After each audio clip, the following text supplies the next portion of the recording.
السلام علیکم ویورز، میں ہوں شاکر سولنگی۔ ویورز، جنرل مشرف کو جو سزائے موت آئی ہے خصوصی عدالت کی طرف سے، حکومت نے اعلان کیا تھا کہ حکومت سپریم کورٹ سے رجوع کرے گی، اپیل دائر کرے گی، اور جو جج ہیں جسٹس وقار سیٹھ ان کے خلاف ریفرنس دائر کیا جائے گا کہ وہ مینٹل ہو گئے ہیں یا ان کا جو ذہنی توازن نفسیاتی ان کا جائزہ لیا جائے۔ اب ایسا لگ رہا ہے کہ حکومت بیک فٹ پہ جانا شروع ہو گئی ہے۔ ابھی تک ریفرنس بھی جسٹس وقار سیٹھ کے خلاف دائر نہیں کیا گیا۔ حکومت کو شاید خوف ہے کہ کہا جا رہا ہے کہ حکومت اس خوف میں ہے کہ کہیں ایسا نہ ہو کہ سپریم کورٹ بھی توثیق کر دے اس سزائے موت کی، تو پھر کیا ہوگا، پھر تو کوئی فورم نہیں ہے۔ تو اس ساری صورتحال پر رضا کھٹری صاحب کے ساتھ ڈسکس کریں گے کہ کیا ہو رہا ہے، کہ واقعی حکومت بیک فٹ پہ جا رہی ہے۔ کھٹری صاحب، welcome to show sir. Thank you سر۔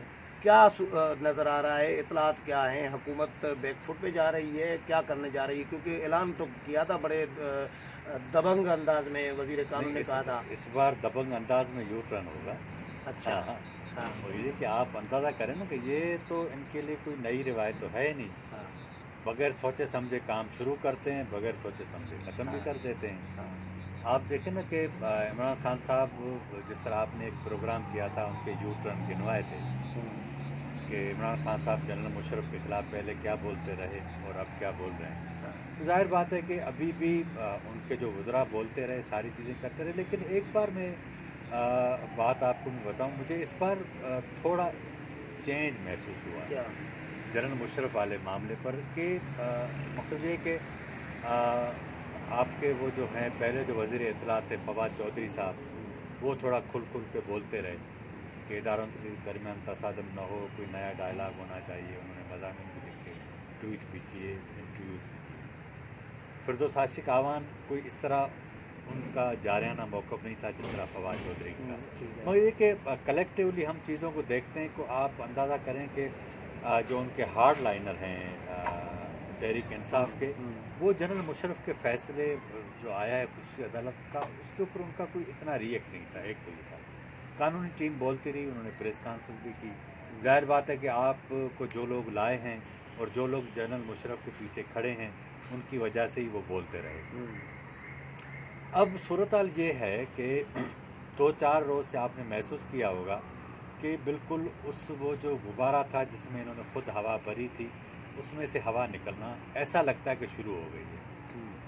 کہا یہ جا رہا ہے کہ ان کی جو حکومت کی قانونی ٹیم ہے، جنہوں نے یہی قانونی ٹیم تھی جنہوں نے سپریم کورٹ کے اندر چیف آف آرمی اسٹاف کی سمریاں مختلف دی تھی جو ریجیکٹ بھی، غلط سمریاں۔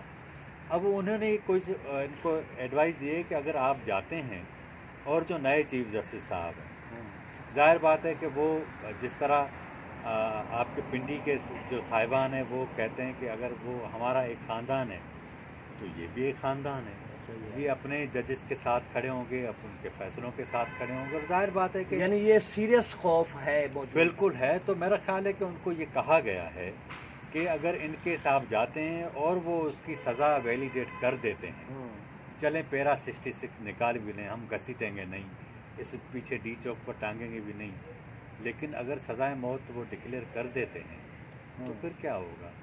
پھر تو پاکستان کی تاریخ میں ایک کوئی فورم ہے ہی نہیں، دوسرا کوئی فورم نہیں۔ اور اس کے بعد یہ تو ہیں، آپ کے اللہ بھلا کرے، تقریباً کوئی 25-26 ماہ ہوں گے چیف جسٹس۔ ظاہر بات ہے کہ آپ کے پاس زیادہ سے زیادہ 2-3 ماہ کا ہوگا۔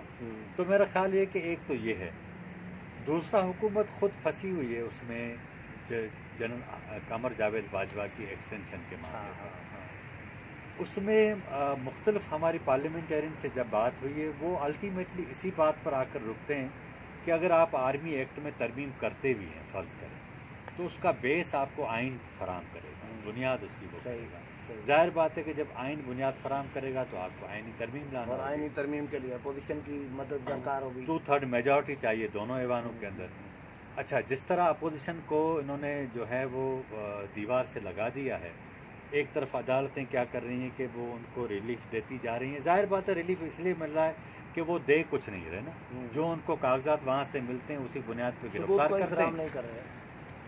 لیکن اب ایشو یہ ہے کہ میاں نواز شریف کا جو وکیل ہے، فرض کریں ہم تھوڑی مثال لیتے ہیں، جو وکیل اتنی فیس لیتا ہے وہ اتنا کام کرتا ہے. نیب کا جو تنخواہ دار وکیل ہوگا، ملازم ہوگا، وہ کیا کرے گا؟ ایک تو یہ.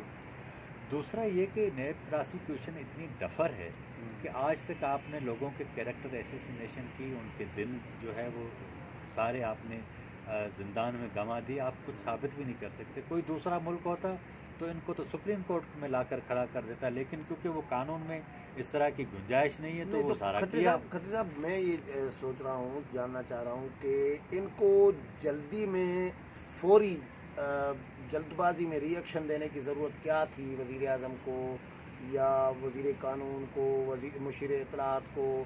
ہم یہ کریں گے جی، یہ غلط ہے، غیر آئینی ہے، غیر قانونی، غیر اسلامی، غیر انسانی فیصلہ ہے، ہم جائیں گے، ہم سوچیں گے یہ کہیں پاگل تو نہیں ہے، جج جو ہے ریفرنس دائر کریں گے. یہ بھڑکیاں فوری مارنے کی پھر ضرورت کیا تھی؟ اگر یو ٹرن نہیں لینا ہے تو تھوڑا سوچ سمجھ کے فیصلہ پہلے کیوں نہیں کرتے؟ شاکر صاحب آپ صرف 6-7 ماہ جو ان کا رکھ لیں نا اپنے سامنے. خارجی سطح پر آپ کی جتنی سبکی ہوئی ہے، جتنی شرمندگی کا آپ کو سامنا کرنا پڑا ہے، وہ آپ کے سامنے ہے. آپ یو این میں گئے، تقریر تو آپ نے بڑی اچھی کر لی، ٹھیک ہے. تھوڑی دیر کے بعد آپ اردوغان اور مہاتیر محمد سے ملے. آپ ان کو بڑا اپنا آئیڈیل بھی قرار دیتے ہیں. تینوں ملک چینل کھول رہے تھے. اچانک یہ ہوا کہ آپ کو صرف وہاں سے سعودی عرب سے کہا گیا، آپ پیچھے ہٹ گئے.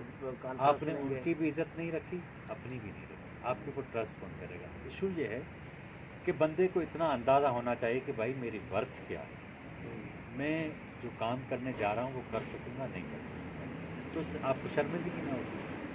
آپ نے کہا اسی اسمبلی کے اندر ان کے وزیر کہتے رہے کہ ہمارا بس چلے تو ان کو ٹانگ دے.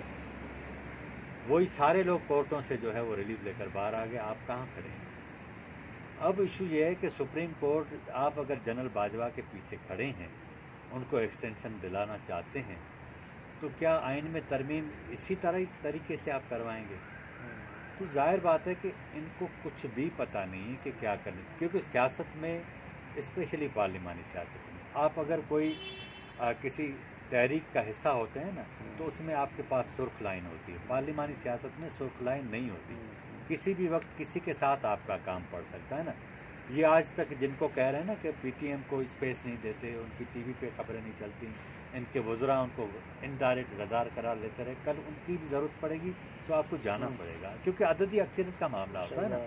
تو سیاست میں سرخ لائن کبھی بھی کھینچی نہیں جاتی پارلیمانی سیاست میں. انہوں نے، عمران خان صاحب نے کیا کیا ہے کہ وہ ان کو ایک اچھا سا نعرہ آتا گیا ریاست مدینہ کا. اور سچی بات یہ کہ اس اتنے بڑے جو فلسفے کا انہوں نے جو ستیہ ناش کیا ہے، وہی مجھے کبھی کبھی یاد آتا ہے کہ ضیاء الحق اسلام کا نام لے کر اس کو بدنام یہ تو ریاست مدینہ کی بدنامی کا باعث بن رہے ہیں. مجھے یہ پتا ہے نا، میں آپ کو 3 باتیں بتاؤں. عوام کے ساتھ کیا کیا، آپ کے سامنے اپوزیشن جماعتوں کے ساتھ کیا کیا، آپ کے سامنے ملک کی خارجہ پالیسی کے ساتھ کیا کیا، آپ کے سامنے اب عالمی برادری کے ساتھ جو اسلامی ممالک ہیں ان کے ساتھ کیا کیا. اب ایشو دیکھیں نا، اب یہ اگر اہل حکومت ہے، ہم مان کبھی ایران کو لالی پاپ دے رہے ہیں کہ بھائی اب ثالثی کرا رہے ہیں، مجھے یہ بتائیں کبھی کسی کو چینل کھلوا رہے ہیں. سعودی عرب اور امریکہ کے درمیان جتنے تعلقات ہیں اس میں آپ کی حیثیت کیا ہے، سوائے اتنی حیثیت کہ وہ آپ جائیں ان سے پیسے لے آئیں، اپنی اسٹیٹ بینک میں رکھیں. بات یہ ہے کہ جو صلح ہے، جو آپ کی جو آپ وہ بندہ کرواتا ہے جس کی حیثیت ہے. صحیح بات. دونوں فریقین کے درمیان آپ تو ان سے پیسے لے کے اپنا اسٹیٹ بینک کا آپ نے وہ اکاؤنٹ. اچھا کھٹر صاحب یہ بتائیں، اگر حکومت بیک فٹ پہ چلی گئی ہے یا جا رہی ہے، جو نظر آ رہا ہے، تو پرویز مشرف کو پھانسی کی جو سزا کا جو فیصلہ آیا ہے اس پہ عمل درآمد ہوگا؟ آپ کو لگ رہا ہے؟ سر میرا خیال عمل درآمد، پہلی بات تو وہ وطن نہیں آئے. ایک بات اگر وہ اپنے 100 سال پورے کر لیتے ہیں، ظاہر بات ہے ہر بندے کو جانا ہے، انہیں جو بیماری ہے آج نہیں تو کل سب کو جانا ہے. تو اگر یہ کیس رہتا ہے اور اگر حکومت نہیں جاتی اور ان کی ڈیڈ باڈی بھی پھر یہاں نہیں، جو صورت ہے یہی ایشو ہے کہ پاکستان کی اسٹیبلشمنٹ ہر صورت میں چاہتی ہے کہ ایک آرمی چیف کے خلاف اگر کوئی فیصلہ مثال بن گیا تو یہ بات یہاں نہیں رکے گی، بہت دور تک جائے گی. تو یہی سبب ہے کہ پاکستان کی آرمی کی انا کا بھی مسئلہ ہے اور ان کی انا کا مسئلہ بھی ہونا چاہیے، کیونکہ وہ پہلے تو یہ کہتے رہے کہ بھائی وہ ایک سیاسی پارٹی کے جو ہیں وہ سربراہ ہیں، لیکن جب ان کے خلاف فیصلہ آیا تو ان کا جو ریئیکٹ تھا وہی تھا کہ ایک خاندان کے بندے کا ہونا چاہیے. تو یہ ایک بہت بڑا ایشو ہوگا، اور مجھے نہیں لگتا کہ اگر یہ جائیں تو اور سارے معاملات ختم خراب ہو جائیں گے ان کے لیے. تو وقت ہمیشہ ایک سا نہیں رہتا، اور ہم کیونکہ وہی لوگ ہیں، امید پرست لوگ ہیں، عوام کی خوشحالی کے خواب، عوام کی آزادی کے خواب دیکھنے والے لوگ ہیں. ہم سمجھتے ہیں کہ دنیا تبدیل ہوتی جا رہی ہے، دنیا میں ایک جنریشن ہے وہ تبدیل ہوتی جا رہی ہے. آپ سیاست کو جتنا دبائیں گے، جتنا پریشرائز کریں گے، وہ اپنا راستہ بنائے گی، وہ اسی طاقت کے ساتھ سامنے آئے گی. تو اچھے دنوں کے خواب دیکھنے چاہیے، سب کو دیکھنے چاہیے، اور ہم دیکھیں گے. ویٹ اینڈ سی. نہیں، ویٹ اینڈ سی نہیں، میرے خیال یہ بڑی بات ہے کہ مجھے ایک بہت سب بڑی انتظار ہی کر رہے ہیں، سر، مولانا بھی نہیں، انتظار کر رہے ہیں، نہیں اپوزیشن سر، انتظار کر لیکن رہی ہے. مولانا کے اپنے مفادات ہیں، باقی جماعتوں کے، ہم آپ جو لوگ ہیں، ایک ترجیحات عام آدمی، ترجیحات ترجیحات اپنی ہیں. آپ ان کو بہت زیادہ عزیز ہیں آپ کو، تو اس لیے آپ ان کا میرے بہت دفاع سبسکرائبرز کرتے میں ہیں. ان کی تعداد نہیں بہت نہیں، وہ زیادہ ہے، ہمارے بھی محترم ہیں، تو لیکن مولانا خود ترجیحات کہتے ہیں نا. ہاں ہاں، وہ بڑے جو ہیں وہ فلسفی آدمی ہیں. ہاں. تو میں یہ کہہ رہا ہوں کہ آپ جو ہے وہ سیاست ایسی بڑی ظالم چیز ہے، پانی کی طرح ہوتی ہے نا. اس کو آپ روکیں گے تو وہ ڈبو دے گی، اس صحیح کو بات. چھوڑیں گے تو وہ اپنا راستہ بنائے گی. تو سیاست کو چلنے دیں، یہ اپنا راستہ بنائے گی، اور آج نہیں تو کل فتح عوام کی ہوگی، اور لوگوں کی فتح ہوگی، لوگوں کو چلنے دیں. چلیں، بہت شکریہ کھٹری صاحب. ویورز، کھٹری صاحب کی رائے آپ نے سنی، باتیں آپ نے سنی. اگلے پروگرام میں پھر ملاقات ہوگی، تب تک اجازت چاہتا ہوں. اللہ حافظ.